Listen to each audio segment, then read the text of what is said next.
In today's episode, we discuss the DNA evidence in the Bryan Kohberger case.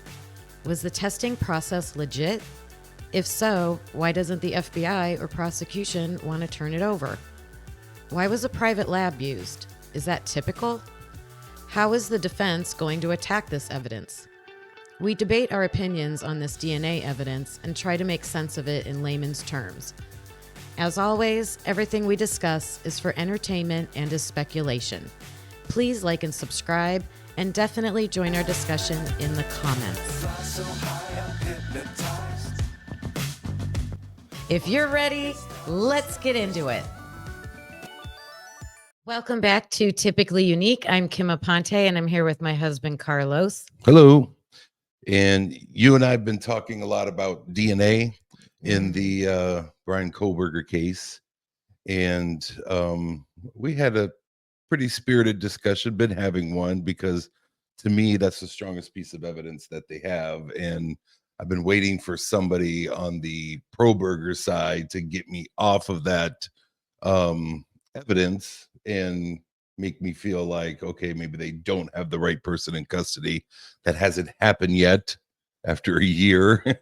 But you and I were having some conversation about it, and you said, hey, let's just do that on our podcast. So we were looking at some things today and decided let's just kind of wing it a little bit. So what do we got? Well, every time we talk about it, I cannot totally prove anything to you because we don't know everything. Right. So I did go back and look at the court documents. I was looking to see what is there, and you can basically just see what the reports are and what's been redacted. So there were a couple lab reports, they're there, they have the information, but they're redacted. We know that they've had court hearings where the defense is saying, hey, we want to see all this evidence that you say you have, and we want to see the process that you say you used. Right. And they keep asking for that. So I don't know if they've gotten it yet, but we certainly can't see it. Right. So we can discuss it, but it's hard to say for sure. But I do want to point out things that seem like they could be, I don't know, they're not suspicious, but some of it's suspicious. Could, at least show you how just saying DNA isn't like a slam dunk, I guess is the point. Right. And we talked a little bit about that today, and I'm sure we'll get into that during the podcast, that it's just not DNA, and it's just not, because there's talk about the level of DNA and all this stuff and the IgG and all that. But it's that along with other things that have kind of got me where I am today. And, another thing that just came to mind, and we were talking about, you mentioned the defense wanting some of this information, and I think we joked a few months ago about when they finally got all this evidence, it was terabytes or something worth of it, like 51 terabytes. 51 terabytes, And I do know that they had talked about this IgG or whatever. One of the reasons they were pushing back a little bit on providing the information, I thought it was initially because it was the FBI who had kind of brokered that deal for the IgG. So the police department may or may not have been involved in that. I think they were let in on it a little bit later on. But, the prosecution, I guess here's the point. The prosecution got this information from somebody. Some law enforcement entity. Whether it was the FBI or state police or local police, or someone at the lab who did it, or maybe the person who did the tree or whatever. But ultimately it came in, they got it, and it's a solid piece of information that I personally believe should be turned over to the defense. How did they get there? So having that veil of secrecy is, isn't a check mark for the prosecution.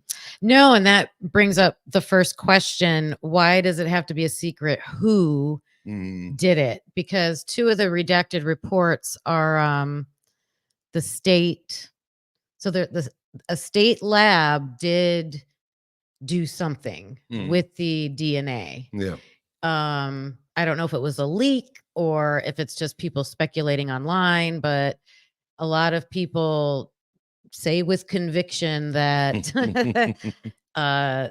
when the state lab had the DNA, either they came to a inconclusive result, or they were just having issue completing what they wanted to complete, and so that's why it got sent off to a private lab. Yeah. So, but either way, both of those reports are redacted. And that's also a big question, is why send it to a private lab? And you had mentioned, was it FBI? Was it the state? Was it local law enforcement? That's another thing, that why does it have to be a secret? Right. And I agree. no one knows who sent it to the private lab. Why was that? What did they send to the private lab? Was it actual DNA? Was it just a report that they did? We don't know. So, okay. So I want to pause here just for a minute before we get into some other stuff that we talked about, but I'm going to switch gears a little bit, but follow my train of thought here if you can. Okay. With the Golden State Killer, they wore that genetic genealogy like a badge of honor. Yeah. We had for years been stumped. We used this genetic genealogy to finally find the monster, right? Who did this. Right. And I think the public overwhelmingly was like, yay. Now, there were a few people who are like, hey, are you violating my rights by going through 23andMe? And what's the, ethic liability of doing something like, but the vast majority was like, thank you for finding this monster, especially the victims and their families and survivors of people who had dealt with him a long time ago, to finally have that sense of relief that they aren't coming back, because he was a callback guy.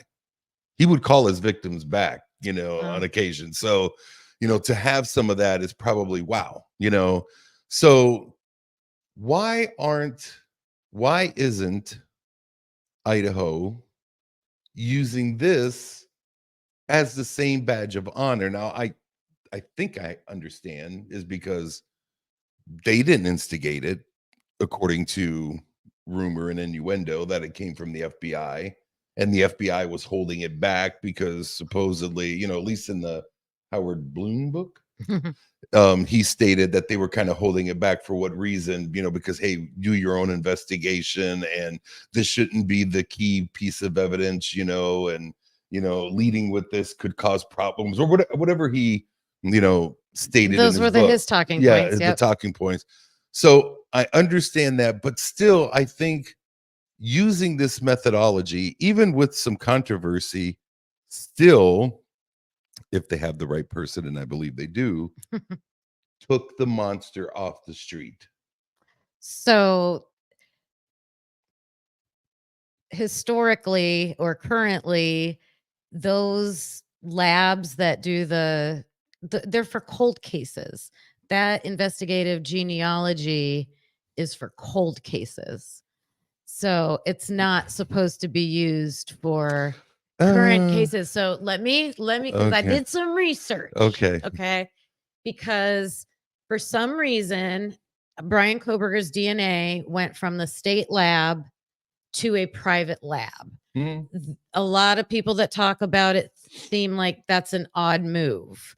Like, private labs don't usually, I don't think, I could be wrong, so let me know in the comments. Private labs don't do open active cases. They are hired for cold cases. So I was curious about that. So I was looking up some information. Now, a lot of people, we don't know for sure who the private lab is, but anybody online who's been investigating this case for a long time, I don't know why they cite Othram Labs.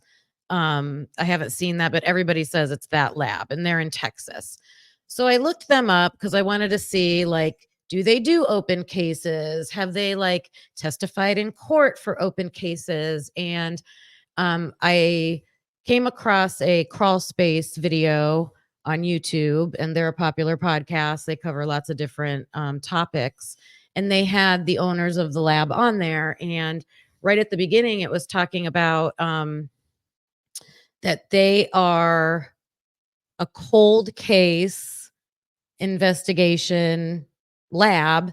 And then they mentioned that they had a website called DNA Solves.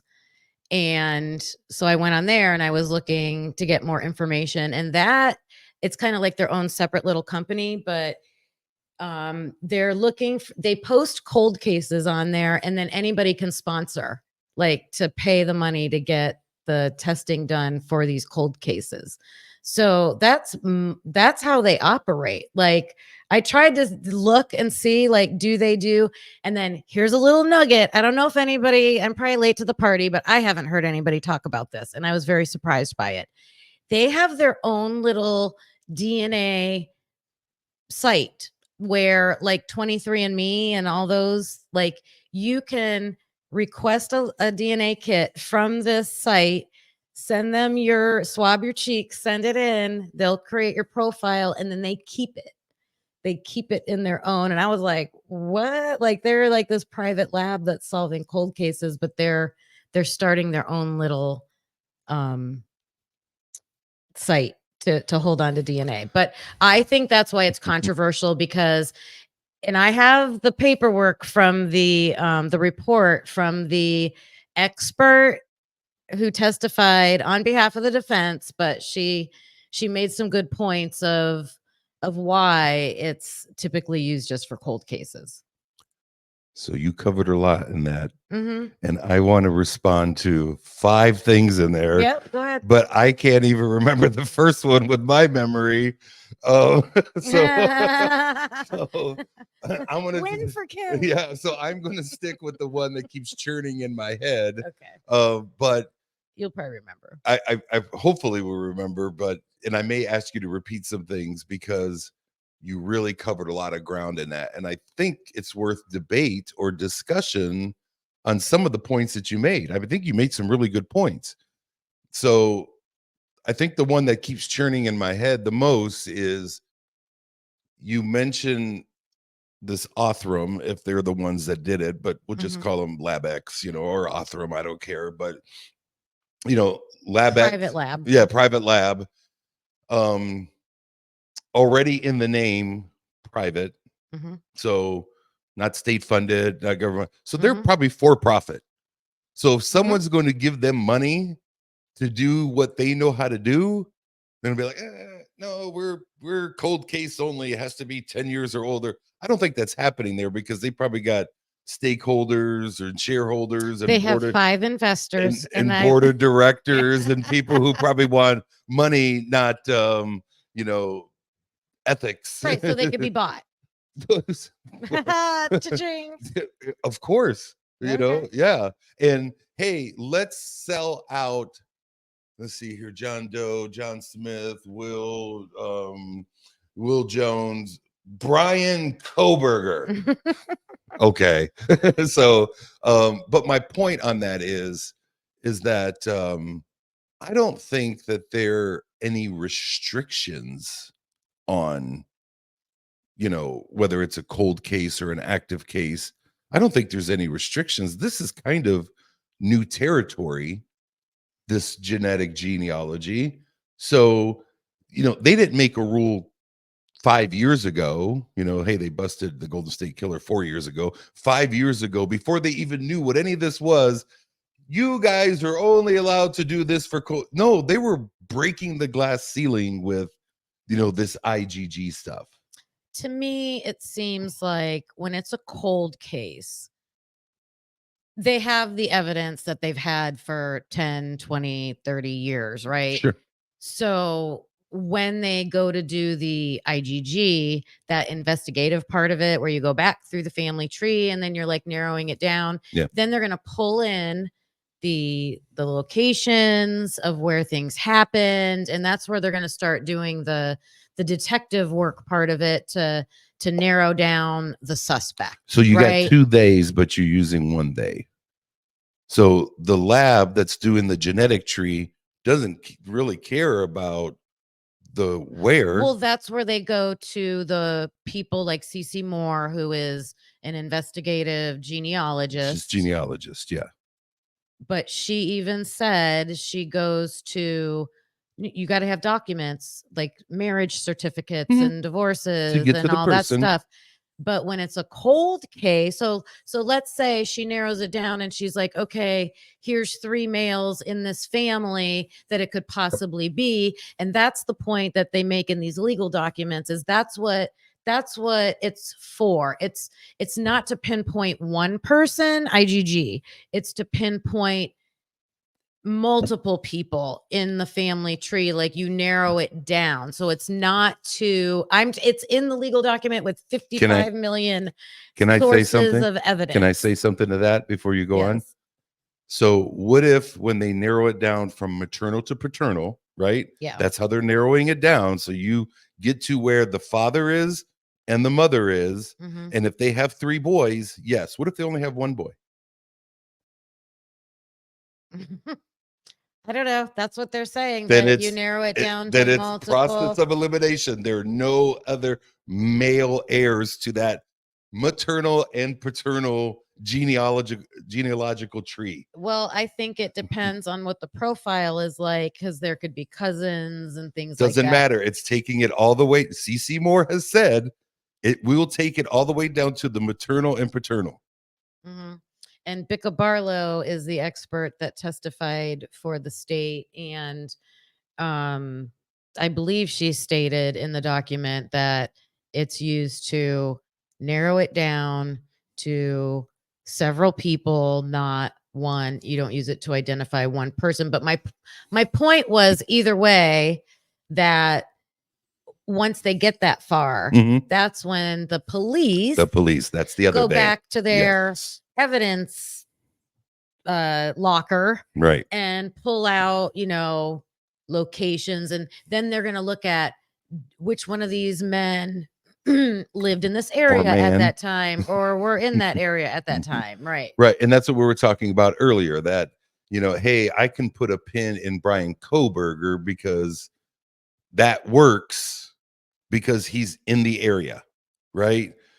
We couldn't put a pin in John Smith if he had a twin brother, John Kohberger, that was in Florida at a bar mitzvah, at the same time of the murder. I can't put a pin in him. So that's the other day. That's what I was trying to clarify. The lab's doing, and the genetic genealogist is doing one piece of this, and then they'll send that and say, okay, if there are 3 sons, look at all 3 of those sons. You have to eliminate 2 of them, but one of these 3 did it. They'll do that through the police work. If it's one son, you don't have to do any elimination. You just have to prove, in some way, that they could be a viable suspect. Now, yeah, you still have to but if Bryan Kohberger happened to be at that bar mitzvah in Florida, then this is all wrong. Go back to the drawing board. Which is what we talked about on our last live that we did on YouTube, that they do have an expert that is possibly going to prove that he couldn't have been there. So that's going to really make this interesting too. If they can prove he wasn't there, but then they're saying his DNA is on it's not even, they don't have the actual weapon. They just have the cover of the weapon. Yeah. Alleged weapon. We don't even know if that's alleged weapon, correct. Yeah. And also a cover of a weapon that was missed the first time that they went through the crime scene and was found later. And I believe it's mentioned only in one of the reports and not another one, or something like that. Like, there's a lot of the PCA didn't word it like that, although I know a lot of pro burgers do. So I would have to hear and see and understand that. But the PCA didn't mention it like that. And we might have to do another episode. There were 2 PCAs by 2 different officers. So Oh, I didn't see the other one. No, I know we have not read through that other one. And I just heard someone go through it the other day and it seemed more detailed. The other one seemed more detailed. But it also looked like they kind of shared information, like cut and pasted, like they shared what they were putting in each other's. They better be consistent. Yeah. Well, yeah. So to me, like, I know there's no way I'm gonna convince you because DNA is DNA, and you think it's gonna be a scientific piece of evidence, but it's just questionable to say, why did they go to a private lab? Like, maybe I don't know if that's standard practice or not. Like, I would want to look into maybe some other cases or see if that's something that's done a lot. I want to get into the private lab. So I do want to get into that. But right before we do, I just want to talk about DNA itself. Okay. Because I think this is the foundation of the conversation. Then we're going to talk about all these, possible ways that it could be bad DNA or, processed in the wrong way, handled in the wrong way, planted, whatever. But I want to establish what is DNA, I guess, first. Okay. Because in today's society, and I remember, like, I think I was in my teens when I think 60 Minutes did this thing about DNA. And I remember hearing about it very early on, that this was going to be the genetic marker that would help law enforcement and families and and health. A lot of uses could come from this spring looking thing that is in your body, and I remember a lot of convictions, or a lot of people were convicted on eyewitness testimony, which is for years have been, you can't depend on that. No. Right. For or against, so that was always an issue. And DNA was supposed to be, take subjectivity out of it a little bit. Right. So it would just be a scientific method, because the scientific method of identifying a blood type, because that's how they would convict criminals, same blood type. She has the exact same blood type of the blood that was found at the scene. Well, millions of people have the exact same blood. I mean, there were probably a few that were like 1 in 10,000, like the AB plus negative minus thing or whatever. But when it comes to O positive, right? Millions of people have O positive. So, but that's how they would help convict people. This was going to be a way to step that up 20-fold, to take that. Well, there's a 1 in 100 chance, that he did it or she did it, to now there's a 1 in 1 million or quadrillion chance that someone else could have done it. So I think when we talk about scientific evidence, we have to put DNA at a different level than blood typing, because of the statistical scientific nature of what it is. And it's not let up for human error so much, if processed correctly and everybody's above board. But that's probably different. Do we agree on that at least? Yes. Okay. But it when you're talking like that, it depends on how good of a sample they have. There's a reason why they have people spit in a tube or swab the heck out of the inside of your mouth, because they're trying to get tons of cells so they can get a good sample. And in this case with Bryan Kohberger, we're talking about, like we were talking about, because it was on a snap. So it's probably like skin cells from a fingerprint. Trace. And everybody keeps saying that, it's trace because it came from a touch. And I keep hearing people say partial. And I believe in the document that I have, I heard someone using the word ambiguous and partial. So I think I did look up the ambiguous, and they made it seem like they can't narrow it down, like, because it's is not enough. So they can't use it to identify somebody. It's ambiguous. Yeah, I don't want to shoot myself in the foot here, but I'm going to go out on a limb a little bit here. First of all, I agree that it's partial. It's although I did hear single source, and there was a bunch of, it could be a mixture and all that stuff. It was identified A as clear one person. one person. Yeah, it wasn't one person. because some of the false positives could have been a couple people's mixture in there or something like that. It's hard to separate them or what. I don't know how that works, but. And if you have a partial, like say you want a full where I'm drawing blood and I'm getting the full, all the markers are 100% clear, right? Like a whole chain. I keep envisioning, yeah, like that spring. The whole chain. Yeah, that there's whole, nothing missing. So, every single piece is there. So here's where I'm gonna shoot myself in the foot. Oh, do you remember the movie Jurassic Park? Yeah. How did they build the dinosaur? Oh, yeah, genetic. What did they call it? Engineering. So they took the DNA from the mosquito. Yeah. And they were missing, so they would 3D image the DNA spring around, and they were like, so for us to be able to, hatch or grow or birth these dinosaurs, we have to fill in the rest of this DNA, or they'll come out with no tail or no arm or no head or whatever, right? You have to fill in the whole profile, so they are moving. And they did that with a frog. I think they said an amphibian type of animal that filled in the last part of that DNA.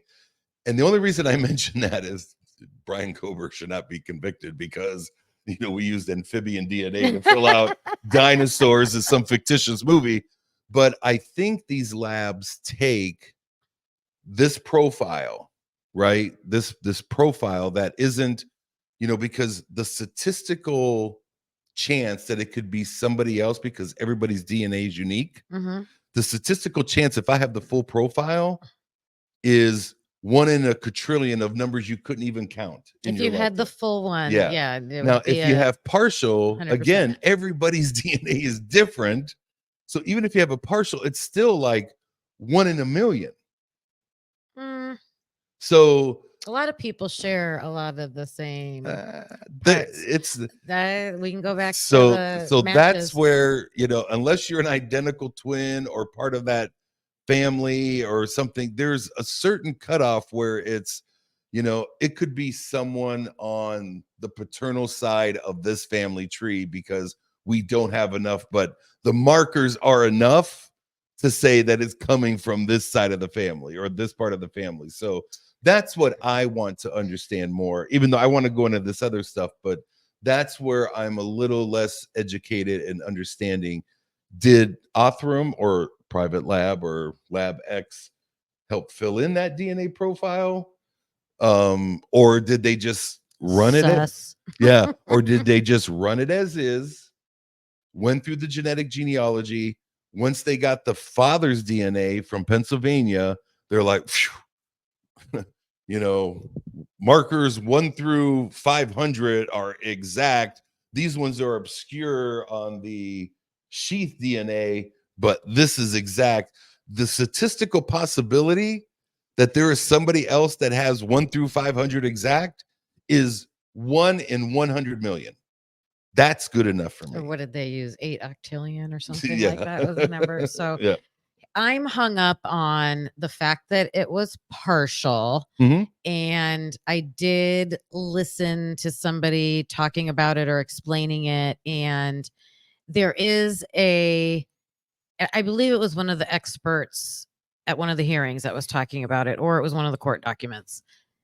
So it was a reliable source.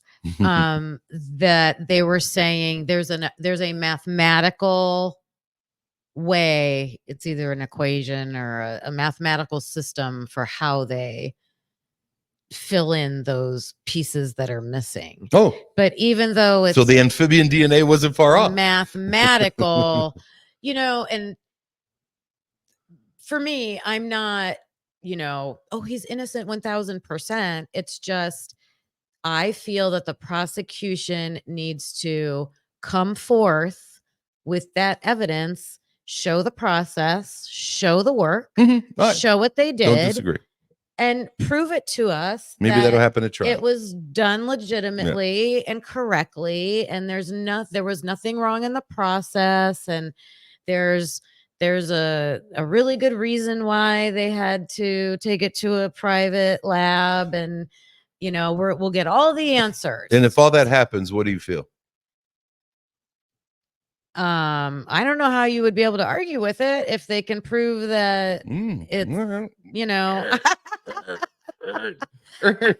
now I will have a problem if they can say we could prove he was not there, and then they're still saying, because the defense has, I don't know if the defense has 100% with conviction said the DNA was planted. I don't think they've come out and said that. I think they hinted at the sheath was placed.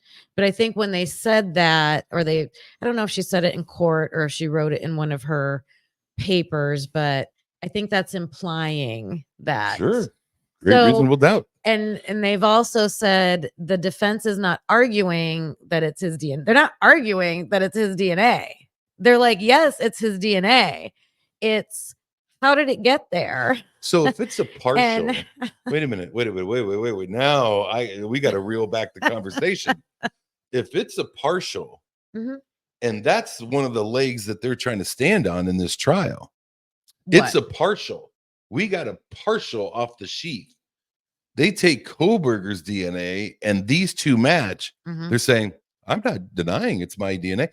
I would be denying because it's a partial. That part that's missing is, some guy in Europe that you haven't looked at. So I am shocked to hear. I think they might know how it got there. So that loses the whole partial argument. I don't want to hear from I would like to hear, but in my mind, I'm saying anything that any Kohberger brings to me and says, well, it was only a partial DNA. It was a touch, it was a skin cell. It was only 20 units out of, a minimum of 200. All that goes out the window because it's my DNA. I don't know if they're going to, if they go through the process and they say, here's how we did it, and we prove everything that it's you can't fight that. You can't fight it. Well, but the argument has been, and hear me just on this point. Because it's a partial. Go ahead. Yeah. I think I know what you're going to say, but go ahead. Yes, you're right. The argument has been because it is a partial and not a full, it could be me and 1 million other people. But the defense raised their hand, apparently, according to you, and said, yes, that's my DNA. I don't know where I saw that. Backtrack on that, because that takes out that whole. I've heard a lot of argument, even in our last live, people were coming up on the chat and saying it's only a partial. It's a fingerprint. It's skin cells, very small amounts. So I guess it's single source. It's no good. But the defense said it's mine. No, I don't think. Let me reel that back. Reel that back. I think that's not the focus of their argument. Okay, I could see that's not the focus of their argument. The focus of their argument is it's partial. You went through some cockamamie experiment of how you tried to fill in the rest of it. I agree with that. And we're questioning how it even got there in the first place. Yeah. And so I think all of that is going to be how they attack that. And your mention about they statistically can fill in the DNA to either run it through CODIS or to do genetic genealogy, because, maybe if it's a partial or a partial of a partial, because there have been times I've heard on a Dateline or 2020, they said they couldn't get enough of a DNA profile to run it through CODIS.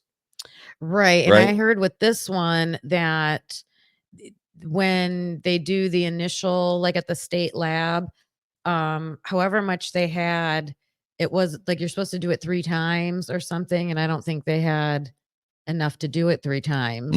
I mean, I don't know that for sure. Yeah. Well, you're trying to take out anomalies and things like that. And plus you want to run the tests a few times to verify the test, right? That, okay, it's this person. I It's this think that's person. why you have to do it so many I times. could see that. And then, isn't that the problem with the John Benet Ramsey case? They keep saying that there's not enough or something, Could or be. it's too degraded or something like Could be. that. So Yeah. I guess it happens.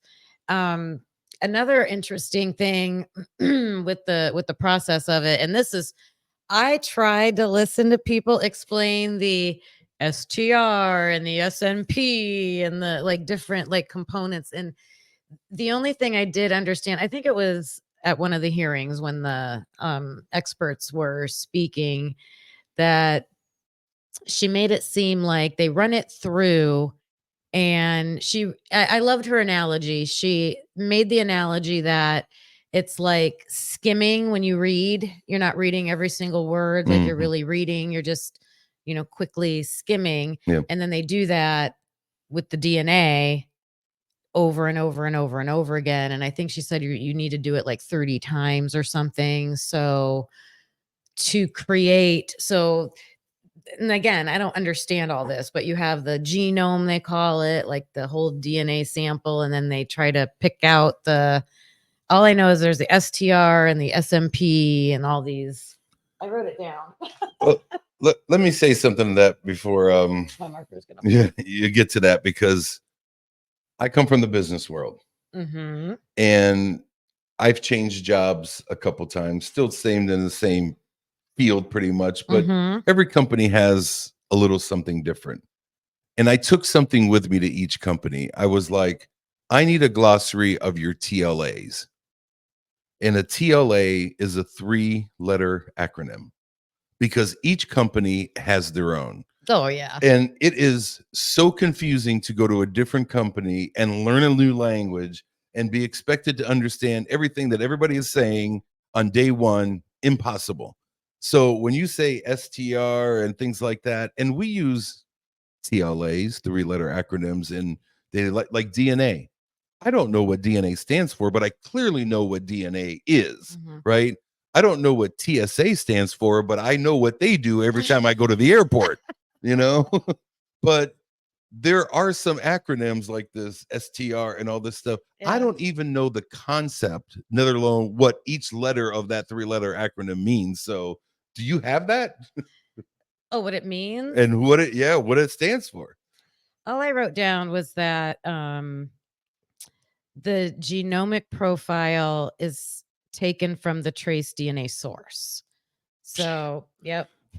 They were talking about the reliability. Oh, no, you know what? This is going to be in that. Oh, no, it's not. It's in another. I thought it was going to be in that video, but no, it's not. The STR profile is where they were saying it would lead you to multiple people, I believe, or something like that.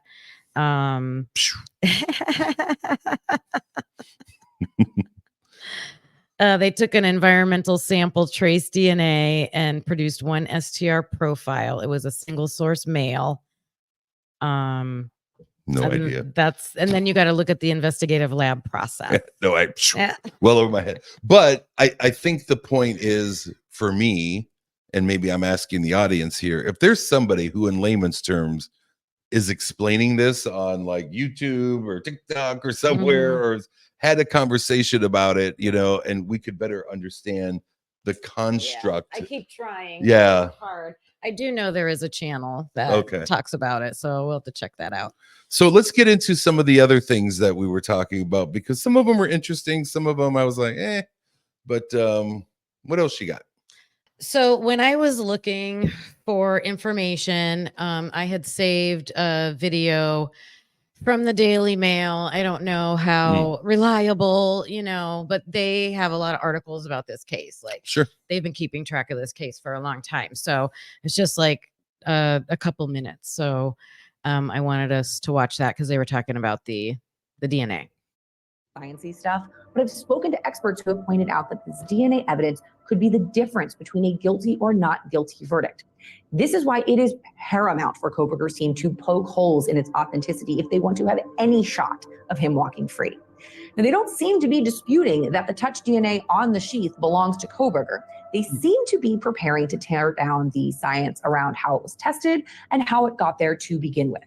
And the prosecution is trying to keep secret some of that genetic genealogy information. And their reasons are twofold. One, the majority of the workflow is done by the FBI inside of online portals on the websites. Prosecutors say they didn't document their work or print things out on their way to that family tree. So they say the documentation the defense wants doesn't exist. Okay, so the first thing that's where I got the point that they're not fighting that it's his DNA.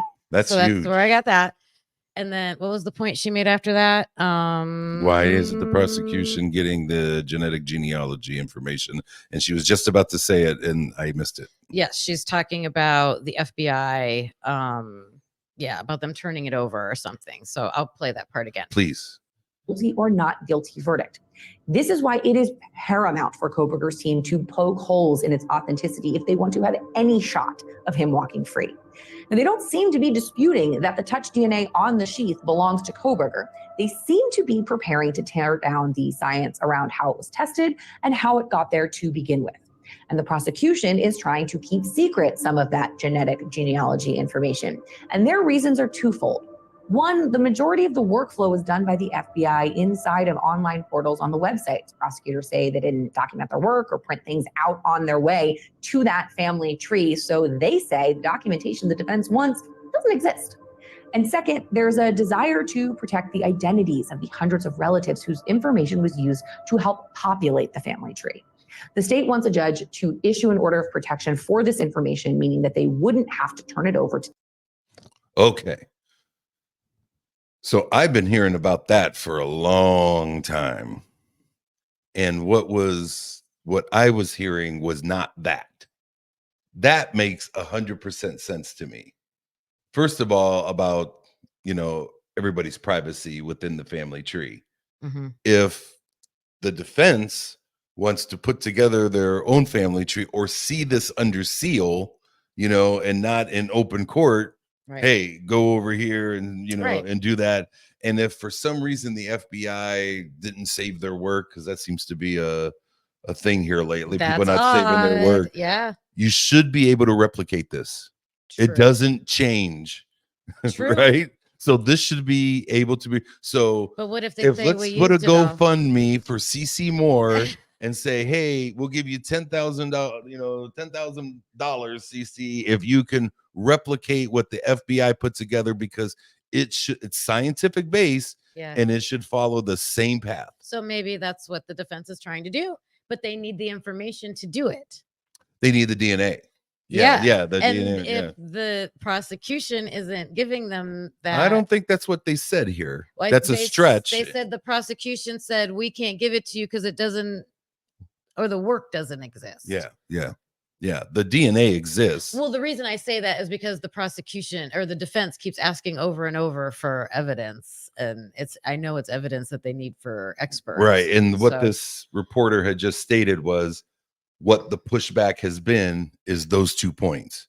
Not that, we don't want to give it to you, that, hey, under these conditions, we'll pass this along, and the judge is considering. And I don't know if it's come to some type of ruling yet. Hopefully he has. This seems to be a while ago, but they need to come to some type of ruling. How is this information going to be provided to you? And does it need to be under seal? Because we got thousands of people as part of this family tree that we don't want, to out on a case that they had nothing to do with. So I just want to back up. So the 2 reasons were, one was, what was the first one? The FBI doesn't have the FBI doesn't have their work, so we can't share it with you. Right.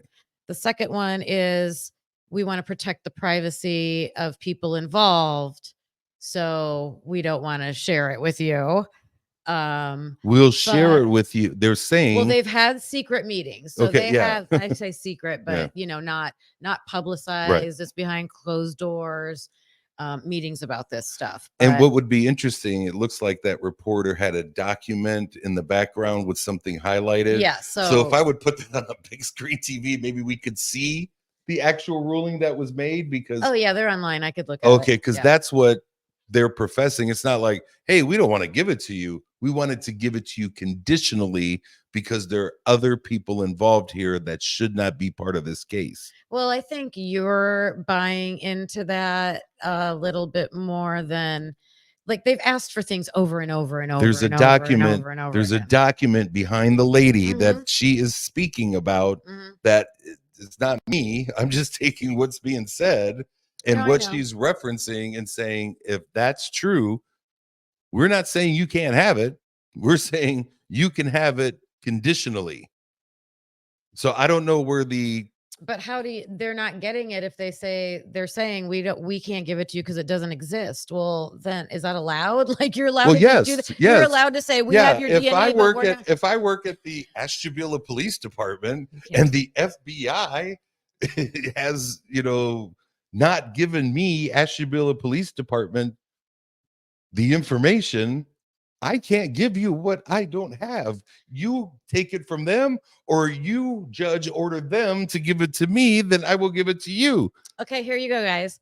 So I'm the police department, Okay. and I'm not going to take your evidence, FBI, because you're not proving to me that you actually did it. So I'm not going to go accuse somebody of something because you can't verify for me what you did to come to the conclusion that it's this person. Mm-hmm. No. If they don't have the evidence, What's the to evidence? give to the defense the process of how they did their DNA. No, that's not the evidence. The evidence is that's a tip. That's a tip. The evidence is there's DNA on a sheath, and we swabbed some dude's cheek, and that matched. That's the evidence. After you arrested him. Regardless, that's the evidence. How they got there is everything I agree with you on. Okay. I agree with you that that's shady. Why aren't they doing that? Mm-hmm. I don't like that for the prosecution. I don't like that for Bryan. Well, think about this for a minute. Okay. Think about this for a minute, because they're also questioning how it got there. So the fact that it matches him, of course it matches him, because they're claiming it was put there to match him. Could be. So could be. And then the defense has a long road to hoe to get to who's the person who did that. It's a lot longer when the prosecution is holding, and it's also a long road to hoe when the dude left his apartment. It's a long road to hoe that his car was in the area. It's a long road to hoe that he was back there the next morning. It's a long road to hoe that of all the billions of people in the world, that his physical features match the only living eyewitness account of who was in that house. Well, that's a long road to hoe. And I want to stick to the DNA. Yes. If we can disprove, or we can say someone planted it, then I need them and all their co-conspirators brought forth, please. Mm-hmm. So I don't want speculation. I want that person and the reason why and all that brought forward. Yep. But I'm also just a little, I don't know, worried for the defense in this regard, that they're giving up the fight on the partial. If that is true, I don't think that is a good strategy. I don't see it that way. I think they're still questioning the process, which is being partial. Okay, that's not what that reporter said, but okay. Well, there was a little bit more of that. Okay, no, I'm willing. Yeah, but I'm just saying, me trying to put myself on the Kohberger side and help your side on this, I wish they wouldn't give up on the partial. I think that should be a big point of contention for the defense. Well, I think that was just that reporter's speculation. Okay. I don't think she was saying that as fact. Okay. I think she said it appears like, or something like that. Okay. Well, because you had said it earlier, and then when you said it, and then you said, "Oh, right," because I heard her say it. Yeah, so I've heard it twice. So I'm like, man, I hope they don't. For your sake, I hope they don't do that, because I think it's a point of contention. I don't think they would. I don't think they are. All right, good. All right. These of the hundreds of relatives whose information was used to help populate the family tree. The state wants a judge to issue an order of protection for this information, meaning that they wouldn't have to turn it over to the other side.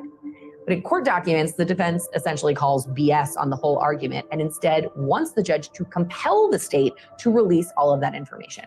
Here is how one attorney on Kohberger's team put it.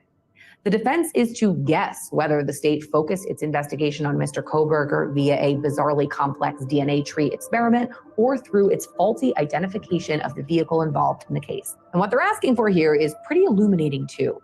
Some of the discovery that Kohberger's team wants includes things like emails and texts regarding biological testing in the investigation and information on all of the lab personnel who worked on the case. Now, at the top of the video, I mentioned the theory that Kohberger's DNA could have been planted on the knife sheath. I personally don't buy it, but in court documents, Team Kohberger seems to suggest just that. This is how they worded it. What the state's argument asks this court and Mr. Kohberger to assume is that the DNA on the sheath was placed there by Mr. Kohberger and not someone else during an investigation that spans hundreds of members of law enforcement and apparently at least one lab the state refuses to name. One other avenue that the defense is looking into regarding the DNA profiles is the possibility of other relatives who might be similar to Mr. Kohberger. That sounds like they're going to suggest that the knife sheath DNA could belong to someone related to Bryan Kohberger and not Bryan specifically. Again, this feels like a huge leap to me, but according to his lawyers, this line of thinking, quote, is extremely important to the defense in this case. Now, all of this really boils down to one major defense strategy that I believe his team will cling to. Their belief that law enforcement already had their sights set on Kohberger and then made the investigation work towards proving their predetermined theory. They write, a massive investigation came to focus on him and him alone. The state appears to be trying to hide its original domino such that he cannot discover why. The defense also plans on attacking the investigation on another front by pointing out instances where they believe law enforcement ignored other potential suspects. Okay, so when they were mentioning that the hundreds of officers involved and it possibly could have been planted, those kinds of things. So the defense has asked for records of a couple of the officers. So there are some issues there with their past. There's another creator who has found a case, and I've mentioned this a couple times, that's in another county, but still in Idaho, and the same police that are working on the Kohberger case were working on that, and it seems like she's, through her own research, showing that same MO. Like, it's almost like it's the MO of these couple officers to find a person that they think is guilty and then build the case around them instead of just following the evidence and seeing where it leads you. So, okay. Anything else to say on that? I don't want to ruin your train of thought. So we know through the PCA that it wasn't until a month after the murder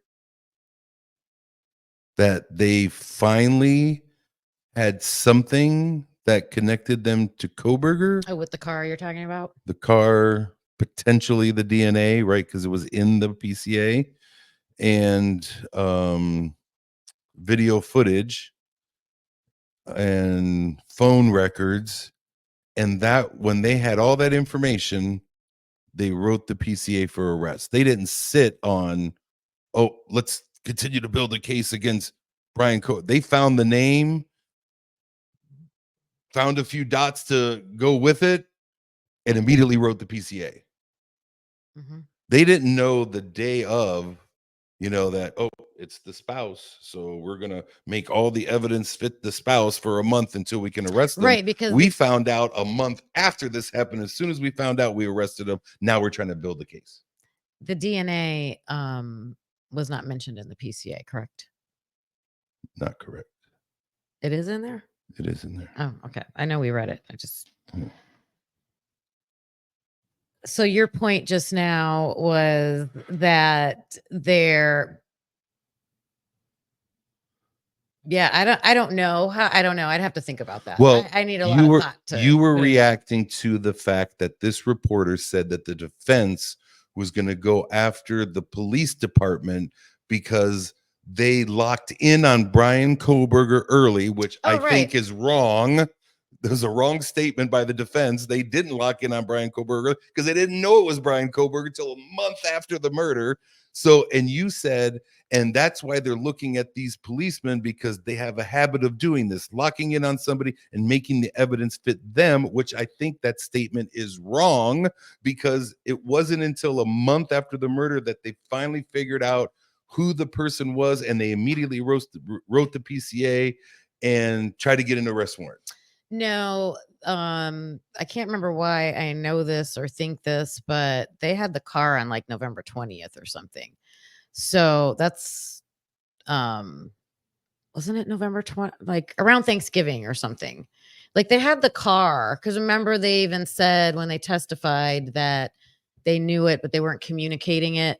So they had it way earlier. Yeah, we're trying to resolve the fact of when they knew about Bryan Kohberger, and you were saying, they had the car, but they didn't have they had the car evidence, but they never connected it because they didn't think it was the right year and all this other stuff that the Kohbergers are talking about. So they never had building the car around him, just latching on to evidence that just doesn't seem solid, like pinging in the area and having a white car and just that kind of stuff that doesn't seem solid. They don't have that license doesn't seem plate. solid to you? There's no license plate. Okay, wait a minute. Hold up, time out. So in Idaho, at 4 a.m. in Idaho, there is a car riding around that looks like his. I wouldn't even say it's his. Looks like his. There's a phone that has been known for Bryan Kohberger to use, pinging around that area. There is DNA evidence of this person at the crime scene, and there is a physical description, although not perfect eyewitness testimony, but a physical description that in no way excludes him from being in that house. You're saying they're reaching? Doesn't exclude a lot of people.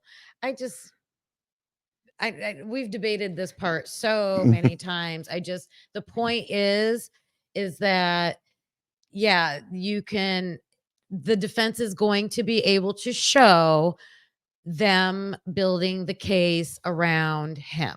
I think that they will be able to do that. And they should, because it's his DNA in there. So, but they were ignoring. There's also 3 other male DNA. Oh, I agree. There was a million cars driving around that area that night. Not a million. lot. There were flashlights flashing around the neighborhood. There was other police in the area that night at the time. Yeah. There's a lot. There was a lot.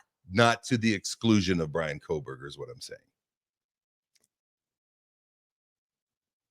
I'm just saying that if you wanted to set somebody up, then saying that there's a white car. I'm not disagreeing that I don't know what conspiracy theory or alternate theory can be proven. It would be with as much information that we have that includes Bryan Kohberger. If that's not enough to convince people of someone's guilt, there's no conspiracy theory out there that would have as much evidence as they have on Kohberger for that theory to convince people that person should face the death penalty. And I'm just saying that those officers, it seems like, could have overlooked or hidden other evidence for other suspects in the other case. Oh, yeah. Because they were laser focused on one person, they just disregarded more obvious, in my opinion, evidence for other people. Yes. It's that type of actions that could have. It's hard to say in this case because we don't know everything. Right. Everything's redacted and sealed. So, well, let me ask you this on the other case, because I don't disagree with what you're saying. They thought it was, I don't know, some dentist or something. I don't know. I don't even know anything about that case, but I've heard you talk enough about but they thought it was this one person. They found things that could match, right, to help make their case, right, and did that. Is that criminal, or is that just being too laser focused and not doing your job well? Because I keep hearing it's criminal. And if everybody, including me, feels like the evidence today against Bryan Kohberger is compelling and I want to find more, right, to help prove the case, and I can find a Facebook post or a Facebook like from 5 years earlier, and be like, hey, here's something else, right? Does that make it criminal that I'm out there searching for that? Or does that make me laser focused and not thinking of any other of the 150,000 other options that could, or a million that you said cars were driving around that night? I like to exaggerate. Everybody that talks about this case is pretty careful about the way they talk, and they will say, could be ineptitude, could be, okay, I'll give you that, or, no one's accusing anybody of anything. It's either really bad police work or, the other end. But I could almost see myself falling into something like that. And then I would plead to the people I care about, so in this case you, and be like, look, I'm not trying to frame Bryan Kohberger. I'm just trying to find more information that helps build my case, because I already got 5 good pieces of evidence that isn't shaking me to somebody else. It's keeping me on this. Yes. Oh, okay. I would beg for your forgiveness. No, and I understand what you're saying with looking for more evidence, but in this case, it's just everything is just so on that line of like you said, like, it's just not solid. Right. Nothing is like verified 100% solid. Yeah, and it would be a stretch for me to say it's criminal, but there have been cases we have seen where police or somebody turn a blind eye, or the district attorney, I'm just, he's 100% guilty, even though DNA evidence comes back 10 years later and it was some serial killer that was in the area and not this innocent person, that got profiled in some way. And they'll still be like, well, just because their DNA wasn't there doesn't mean that they didn't kill him. I mean, they will hold their ground, in some cases. And that always frustrates me when they do that. But this sounds like, I think public perception is, are they criminals or are they inept? And I want to throw a third thing in there. Were they just too laser focused on where they thought the evidence was taking them and missed some other things, So I don't know. We'll find out at trial. That's for sure. And just an update on the case. It did get moved to Ada County. So Boise, Idaho is where the trial is going to be. They had their first hearing last week. Just this past week. A few days ago, and their first appearance in front of the judge. And this judge, his name's Judge Hippler. So everybody laughs about it. And they're like, all I want to say is Hitler. Oh my goodness. So everybody laughs about that. But he seemed like cut to the chase. Like he's not going to let either side play games. Like right off the gate when he started with, here's my expectations, here's my rules, here's what I want you to do, here's how I want you to do things. So, and then they had to go, and then the first order of business was to see if they were going to keep the date for the trial. And I was so upset because they don't want to start it at the beginning of June and have it go all summer, because the jurors are going to be like, that's my whole summer. So they want to start it either in May, which the prosecution wants it to start in May, or wait till September. And the defense was more like, let's wait till September. I can't understand that. So they had to go behind closed doors and Right. like talk about why. Something was one of her experts or something. So he hasn't, as far as I know, has not come out with a decision on that yet. I'm hoping for May, if it's got to be either one, but I was so happy because it was going to be when school ends. So I'll be Yeah, it able would to have been perfect timing. watch the whole thing, but We even talked about Yeah. maybe making a road trip or something, you know, but I know. I can't now. All right. No. Well, overall, I think, you know, we've been discussing DNA. I think I'm still a little unclear about, you know, the uh path of this evidence, you know, where, Mhm, you I know, think how it's everybody is. collected, you know, because you'd mentioned, you know, like they didn't find the sheath right away, you know, was it processed correctly, was it turned over to the lab correctly, was it sent to another lab, you know, so I would love to hear in Lot of court, questions. you know, Mhm. about how this is done. I think at the end of the day, my takeaway from this discussion between me and you is Mhm. tonight, that hearing that the defense, and don't know if this is true, is kind of giving up on the partial DNA, then either partial DNA is strong enough to convict, or they might be playing a bad hand here by saying we're not challenging the fact that it's his DNA. You know, that's crazy to me. That I just think when you're taking the approach that it was a setup, that it's going to be yours because they're matching it to you. Whew. But I think you would still fight it. You would still Just- take that. Again, and- that didn't come from a legal document. That came from a reporter on a news yeah, channel. yeah. So you can't say that for sure. Okay. So don't Well, take but that for sure. yeah, but I think she's taking it through some documents that she was looking at, saying, you know, they're not contesting this portion of it. So, Yeah, she did say it yeah. appears like. So, I don't know. So I think that's kind of important. And I think the other thing is, what's going to happen with this IgG? Is this going to be a major focus of the trial? Is this going to be something that, hey, we want this thrown out? Is this why the defense is waiting till September?